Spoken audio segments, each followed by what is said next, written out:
तो hello guys, आपका स्वागत है हमारे चैनल पे। तो उम्मीद करता हूँ आपको पिछली वीडियो काफ़ी अच्छी लगी होगी। तो आज फिर आ गए हम लोग एक नई वीडियो लेके। तो आज की जो कहानी है वो जयपुर से शुरू होती है, जहाँ पर कि 4 दोस्त होते हैं, जिनमें 2 लड़के होते हैं और 2 लड़कियाँ होती हैं। एक लड़के का नाम पवन और एक का नाम यश होता है। और जो लड़कियाँ थी उनमें एक का नाम कीर्ति होता है और एक का नाम अंजलि होता है। जो यश और अंजलि होती है वो कज़न होते हैं। जो अंजलि थी वो यश के ताऊ जी की बेटी थी। तो इन चारों ने साथ में 12th पास करी थी। ये बचपन से साथ पढ़ाई किया करते थे। इन्होंने शुरू से अपनी जो एजुकेशन है वो फर्स्ट टू जो 12th तक की जो एजुकेशन थी वो एक ही स्कूल से करी थी। और ये आगे की पढ़ाई करने के लिए कोटा जाने का प्लान बना रहे थे कि हम चारों एक साथ कोटा पढ़ने जाएंगे।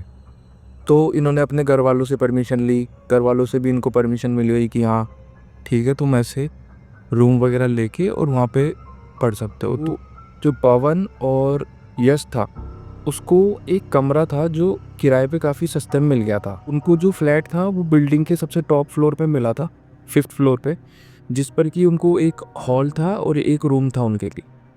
तो वो उनको काफ़ी कम रेट में मिल गया था। तो पवन और यश भी काफ़ी खुश थे कि ठीक है, कम रेट पे हमको फ्लैट मिल गया। तो वो चारों शिफ्ट हुए और उन्होंने अपनी कोचिंग स्टार्ट करी। उन लोगों ने कॉलेज भी ज्वाइन कर रखी थी साथ के साथ डिग्री करने के लिए, लेकिन वो कॉलेज नहीं जाया करते थे, केवल कोचिंग जाया करते थे। तो काफ़ी दिनों तक अच्छी उनकी कोचिंग चली।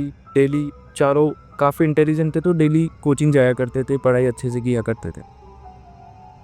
तो धीरे धीरे क्या हुआ, जो यश और पवन था आराम से काफ़ी घूमा करते, पार्टी करते, मज़े करते। तो उनका धीरे धीरे उनका मन जो था वो पढ़ाई से उठता गया। उन्होंने अपने घर पे इतने मज़े करे नहीं थे, यहाँ पर उनको इंडिपेंडेंस मिल चुकी थी तो वो काफ़ी मज़े कर रहे थे। कीर्ति और जो अंजलि थी उन्होंने उनको काफ़ी समझाया भी कि हम लोग यहाँ पर पढ़ने आए हुए हैं तो हमें पढ़ाई करनी चाहिए। तो उन लोगों ने ज़्यादा ध्यान दिया नहीं और वो धीरे धीरे कोचिंग जाना बंद कर दिया, घर पे पड़े रहते, मज़े करते। तो धीरे धीरे उन्होंने शराब पीना स्टार्ट कर दी। अकेले रहते थे तो बियर वगैरह पीना स्टार्ट कर दी, नॉनवेज खाना स्टार्ट कर दिया। एक दिन क्या हुआ, जो यश और पवन थे वो शराब पी रहे थे। तो शराब वराब पी के और उनका जो रूम था वहाँ पर पहले भी कोई रहता था। तो रूम पे दीवार पे एक कागज़ पे उर्दू में कुछ लिखा हुआ सा ऐसे चिपक रखा था। तो दोनों शराब के नशे में थे। जो यश था उसने देखा कि ये पेपर दीवार पे चिपका हुआ है, तो उसने उस पेपर को पकड़ा और फाड़ के और डस्टबिन में डाल दी शराब के नशे में। तो जैसे ही सब सो गए, वो जो पवन और यश था वो हॉल में रहा करते थे और कीर्ति और अंजलि थी वो रूम में रहा करते। तो जो यश था उसको रात को सपना आता है जिसमें कि एक मुस्लिम आदमी है जिसने कुर्ते पजामे पहन रखे हैं, सर पे टोपी लगा रखी है, और वो यश को कह रहा है कि ये मेरा घर है, मैं तुम्हें मार दूंगा, मेरे घर को छोड़ के चल जाओ, मैं तुम्हें मार दूंगा। तो जो यश था वो सपने से डर के और उठ गया, किचन में गया, पानी वानी पिया। सुबह हुई और वापस से वो अपने डेली के कामकाज में लग गए। कोई कोचिंग गया, कोई नहीं गया, मस्त मौज मस्ती चलती। अगले दिन से फिर पवन को सपना आया, उसने भी इग्नोर कर दिया। जब अंजलि को सपना आया वही जिसमें कि वो आदमी ये कह रहा था कि ये मेरा घर है, मैं तुम्हें मार दूंगा, मेरे घर को छोड़ के चलेगा। तो अंजलि ने खाना खाते टाइम, चारों शाम को खाना खा रहे थे, तो अंजलि ने यश को बताया कि भैया मुझे ऐसे ऐसे सपना आया था, बहुत डरावना सपना था, मेरी नींद उड़ गई है। तो यश ने कहा कि मुझे भी ऐसा ही सपना आया था। फिर पवन ने कहा कि मुझे भी आया था। तो उनको थोड़ा अजीब लगा। कीर्ति ने ये कहा कि शायद हम लोग पूजा पाठ भी नहीं करते हैं, मंदिर भी नहीं जाते हैं और नॉन वेज खाते हैं, और तुम लोग ये शराब वगैरह भी पीते हो, तो शायद इस वजह से अब नेगेटिविटी फैल रही है घर के अंदर, तो हमें ना मंदिर जाना चाहिए और है ना घर में पूजा पाठ स्टार्ट करनी चाहिए। तो चारों ने मिलके प्लान बनाया कि हम लोग एक बार खाटू श्याम जी जाके आते हैं ताकि ये ना पॉजिटिविटी आए और घर में थोड़ी शांति आए। तो चारों खाटू श्याम जी जाने के लिए तैयार हो गए और चारों जब बाहर निकले, यश अंदर ही फ़ोन भूल के आ गया था। तो यश अंदर गया, वापस से लॉक खोल के और अपना फ़ोन लेके आया वापस, और चारों बस में बैठ के और खाटू श्याम जी के लिए चलती है। जो यश था वो सबसे पीछे वाली सीट में जाके बैठ गया था क्योंकि आगे इतनी जगह नहीं थी। वो तीनों एक ही सीट पे बैठे थे, 3 वाली सीट थी बस के अंदर। तो तीनों बैठे थे और यश पीछे जाके बैठ गया। तो जैसे थोड़ी दूर पहुंचे तो जो पवन था वो पानी की बोतल लेके और पीछे की तरफ देख रहा था कि मैं उसके पास पानी की बोतल नहीं है यश के पास, तो अपन उसको पानी पिला के आता है। तो पवन ने पीछे झाँका तो वहाँ पर वो यश नहीं था। उसको लगा शायद ये भीड़ भाड़ जब हुई होगी तो ये आगे की तरफ बैठ गया होगा जाके। उसने आगे भी चेक करा तो यश वहाँ पर नहीं था। तो उसने यश को कॉल लगाया तो यश ने काफ़ी देर तक कॉल नहीं उठाया। तो चारों वहीं उतर गए बीच रास्ते में और यश को कॉल लगाते रहे। तो थोड़ी देर बाद में यश ने कॉल उठाया और उसने कहा कि यश क्या हुआ तुझे?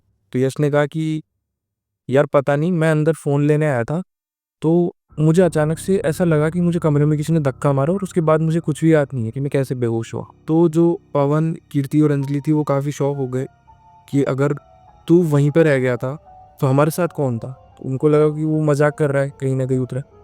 तो यश ने कहा कि मेरे तुम वीडियो कॉल कर लो। तो उन्होंने वीडियो कॉल करा तो वो रूम पे ही था। तो ये चारों एकदम शॉक हो गए और फिर वापस से इन्होंने रिटर्न बस पकड़ी और ये वापस कोटा के लिए रवाना हुए। वापस फ्लैट पे पहुंचते हैं तो इनको यश वहीं पे मिलता है और यश ने कहा कि ऐसे ऐसे मैं बेहोश हो गया था, तो पता नहीं क्या हुआ कि किसी ने धक्का मारा मुझे और फिर उसके बाद मुझे कुछ भी याद नहीं। तो जो पवन, अंजलि और कीर्ति थे वो काफ़ी शौक थे। चारों काफ़ी परेशान थे कि यार ये चल क्या रहा है। कभी सेम सपने आ रहे हैं हमको डरावने, कभी ये यश हमारे साथ था नहीं फिर भी हमारे साथ था। तो कुछ ना कुछ यहाँ पर गड़बड़ है। डर का माहौल था तो सारे दिन साथ ही बैठे थे, कोचिंग भी नहीं गए थे, ऑलरेडी शाम हो चुकी थी, इतना टाइम वेस्ट हो गया था।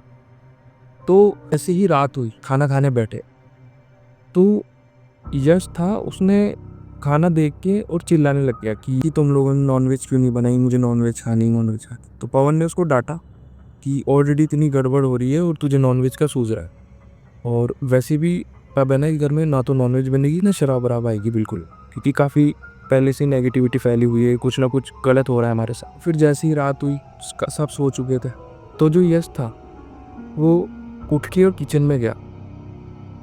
तो जैसे वो उठा तो पवन की भी नींद उड़ गई। तो पवन उसके पीछे पीछे गया। उसने देखा कि किचन में जो यश था उसकी आंखें एकदम लाल हो रखी है, उसके हाथ में चाकू है और वो अपनी ही थाई पे जोर जोर से कट मार रहा है। तो उसने ये सीन देखे वो डर गया और कीर्ति और अंजलि को जगाया जाके भाग के। उसने जगाया और तीनों जब आए और उसका चाकू छीन के और उसको होश में लाया तो वो यश भी डरा हुआ था काफ़ी कि ये मेरी थाई पे कट कैसे लग गए। तो उन्होंने उसको थोड़ा सा समझाया और कूल डाउन करके और उसके पैर पे पट्टी वगैरह की और उसको लिटा दिया।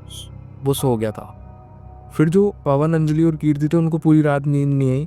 वो बस यश के चारों तरफ बैठे हुए थे ताकि कोई ना कोई गड़बड़ ना हो जाए। जैसे सुबह हुई और पवन की नींद बिल्कुल भी पूरी नहीं हुई थी, वो पूरी रात जगा हुआ था। अंजलि और कीर्ति की भी पूरी नींद नहीं हुई थी। तो पवन जब दूध लेने पहुंचता है डेयरी पे, क्योंकि जैसे कि वो डेली जाया करता था चाय के लिए, तो दुकानदार ने उससे पूछा कि भैया आपकी ऐसे हालत ख़राब कैसे हो रखी है, आज डार्क सर्कल से आ रखे हैं और क्या सो नहीं पाएगा रात? तो पवन ने उसको पूरी बात बताई दुकानदार को कि भैया ऐसे ऐसे हो रहा है यार हमारे साथ फ्लैट पे। तो दुकानदार ने पूछा कौन से फ्लैट में रहता हो आप? तो पवन ने बताया कि मैं इस जो ये 4 मंजिल की बिल्डिंग है इसके सबसे टॉप फ्लोर पे ऐसे ऐसे एक हॉल है और एक रूम दिया था हमको फ्लैट के, तो हम वहीं पे रहते हैं। दुकानदार ने कहा कि भैया वहाँ पर तो ना पहले से ही ऐसी घटनाएं होती रहती है।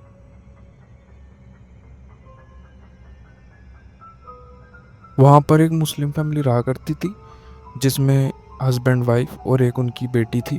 कोई भी तो वहाँ उन्होंने पर किसी 3-4 रीजन महीने की से वजह ज़्यादा से टिक नहीं तीनों ने पाता है सुसाइड कर लिया और था। सबके साथ कोई ना कोई प्रॉब्लम्स होती रहती है। तो पवन को समझ में आता है कि इधर कुछ ना कुछ गड़बड़ है, इसी वजह से हमको किराया भी कम कर रखा है मकान मालिक ने और वो इतना आता भी नहीं है यहाँ पे। तो वो जाता है और कीर्ति और अंजलि को पूरी बात बताता है। तो तीनों डिसीजन लेते हैं कि ना हम रूम खाली करेंगे और उससे पहले ना एक बार गांव जाके आते हैं, क्योंकि इसकी बहुत ज़्यादा दिक्कत आ रही है। अगर कल को कुछ हो गया तो फिर हम क्या जवाब देंगे घर वालों?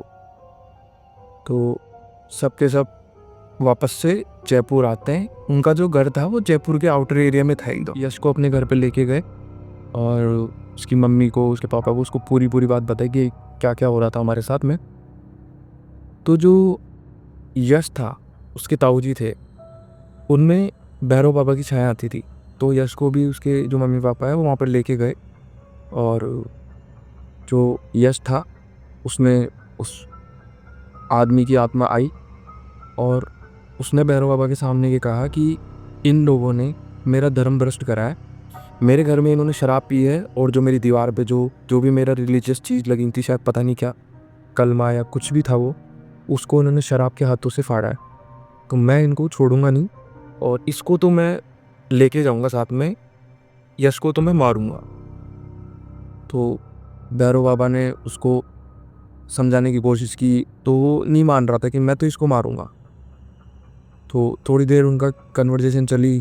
जो भैरव बाबा थे वो काफ़ी वैसे भी बहुत पावरफुल होते हैं, तो उन्होंने उस आत्मा को भगाया पहले तो इसकी बॉडी से। तो यश थोड़ा बेहोश हो गया था, और काफ़ी ज़्यादा उसकी हालत भी ख़राब हो गई थी बिल्कुल। तो उन्होंने उसके लिए एक ताबीज़ बना के दिया, जिसमें कि उनकी बभूति थी। बभूति बेसिकली क्या होती है, जो अगरबत्ती या फिर हम कोई भी धूप जलाते हैं भगवान के, तो उसकी जो राख होती है उसको बभूति बोला जाता है राजस्थान के अंदर।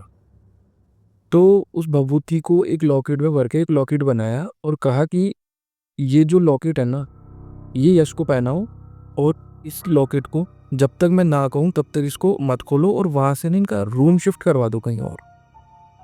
तो उनका रूम शिफ्ट करवाया गया, दूसरी जगह रूम लिया, और अपनी पढ़ाई दोबारा से स्टार्ट करी। उनकी पढ़ाई काफ़ी वापस से अच्छी चलने लग गई थी। उन्होंने शराब और नॉनवेज छोड़ चुके थे। पवन और यश थे, वो भी डेली कोचिंग जाने लग गए थे, अपनी बढ़िया पढ़ाई करने लग गए थे। तो सब कुछ ठीक हो गया। लेकिन जब भी यश और पवन उस घटना को जब सोचते हैं, तो उनकी रूह कांप जाती है। तो यही थी आज की कहानी दोस्तों। वीडियो अच्छी लगे तो लाइक ज़रूर करना, और चैनल को ज़रूर सब्सक्राइब कर लीजिएगा ना। Thank you.